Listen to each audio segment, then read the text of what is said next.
Assalamualaikum warahmatullahi wabarakatuh. Innal hamdalillah nahmaduhu wa nasta'inuhu wa nastaghfiruh wa na'udzu billahi min syururi anfusina wa min sayyiati a'malina. May yahdihillahu fala mudhillalah wa may yudlil fala hadiyalah.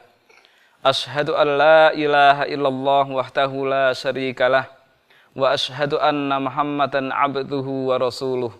Amma ba'd. Para pemirsa yang dirahmati Allah Subhanahu wa taala, alhamdulillahirabbil alamin. Allah taala memberi kita banyak sekali nikmat, di antaranya nikmat pepohonan yang banyak sekali bisa digunakan oleh umat manusia untuk berteduh, juga digunakan oleh binatang-binatang.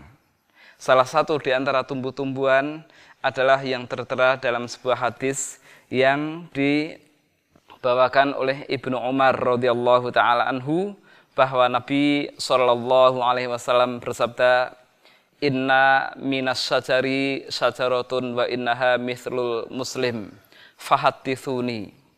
Kata beliau sallallahu alaihi wasallam, sesungguhnya ada sebuah pohon di mana pohon itu menyerupai seorang muslim. Tolong ceritakan pada aku pohon apa itu. Maka Ibnu Umar mengatakan, orang-orang menyangka bahwa itu adalah pohon yang ada di hutan, di kejauhan. Dan Ibnu Umar mengatakan dalam hatinya, saya tahu itu adalah pohon kurma. Maka saya diam karena saya malu dengan orang-orang yang ada di sekitar saya. Maka Rasulullah sallallahu alaihi wasallam bersabda, "Innaha an-nakhlah." Sesungguhnya dia adalah pohon kurma. Kaum muslimin wal muslimat rahimani wa rahimakumullah. Pohon kurma, kita bisa menyaksikan pohon-pohon yang seperti ada di dekat kita. Walaupun ini bukan pohon kurma, tapi menyerupai pohon kurma.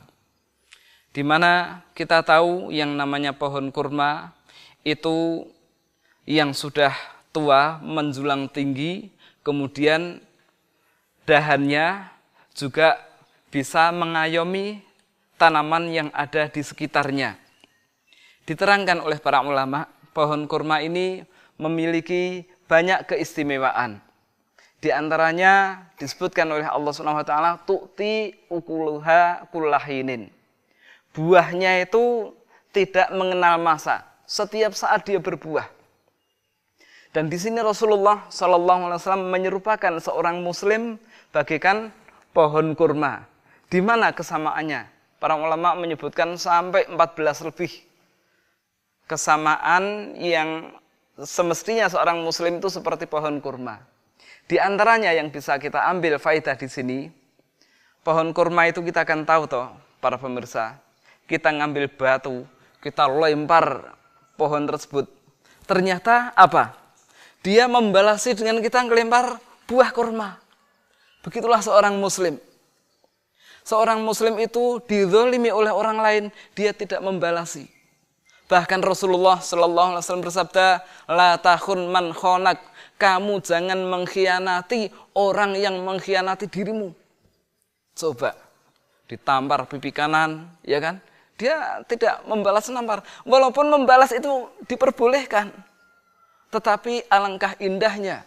Dan kita tahu Rasulullah sallallahu alaihi wasallam ketika dilempari batu di saat beliau berdakwah di Taif tidak diterima dengan menyenangkan. Bahkan mereka malah menyuruh anak-anak kecil untuk ngejar Rasulullah dilempar batu. Sambil beliau mengusap darah yang keluar di kakinya, beliau didatangi oleh dua orang malaikat. "Ya Rasulullah, saya datang bersama malaikat penjaga gunung." Maka malaikat penjaga gunung berkata kepada Rasulullah sallallahu alaihi wasallam, "Ya Rasulullah, Allah perintahkan saya, jika engkau menginginkan, gunung ini akan saya tumpahkan buat mereka." Kata Rasulullah sallallahu alaihi wasallam, "Tidak. Allahumma hdi qaumi fa innahum la ya'lamun." Ya Allah, tunjukilah kaumku, sesungguhnya mereka orang yang tidak mengetahui. Ya. Ini Rasulullah SAW dizalimi justru beliau mendoakan kebaikan. Begitu pula seorang muslim ketika dia naik bis, kemudian ada copet ngambil dompet dia, berhasil dan dia tidak terasa. Tahu-tahu turun dari bis, ternyata meraba-raba kantongnya, tidak ada semua, dompetnya hilang. Kemudian seorang muslim ini berdoa, ya Allah, jadikanlah tukang pengambil dompet saya, copetnya ini supaya berbuat zalim yang terakhir. Setelah itu berilah dia petunjuk ke jalan yang benar agar tobat kepada Engkau ya Allah. Ini akan lebih baik. Memungkinkan ketika copet tersebut bertaubat kepada Allah SWT, dia akan mencari sekian banyak orang yang telah dia zalimi dan dia akan mengembalikan hartanya. Subhanallah. Inilah salah satu keutamaan bagaimana Rasulullah SAW menyerupakan seorang muslim dengan pohon kurma.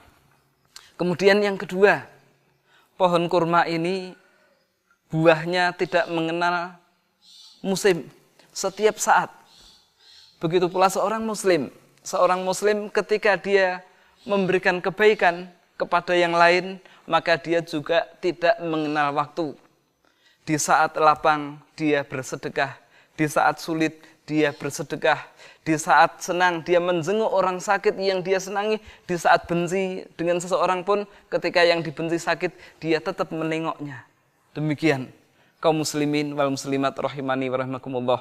Dua hal yang mungkin bisa kita ambil pelajaran dari sikap seorang muslim yang diserupakan oleh Rasulullah SAW dengan pohon kurma. Semoga Allah SWT memberi kita kekuatan untuk bisa mengikuti jejak Rasulullah SAW seperti pohon kurma di dalam memberikan manfaat kepada lingkungan sekitarnya. Amin ya rabbal alamin. Demikian, terima kasih atas perhatiannya dan mohon maaf atas segala kekurangan. Subhanakallahumma wa bihamdik asyhadu an la ilaha illa anta astaghfiruka wa atubu ilaik. Wassalamualaikum warahmatullahi wabarakatuh.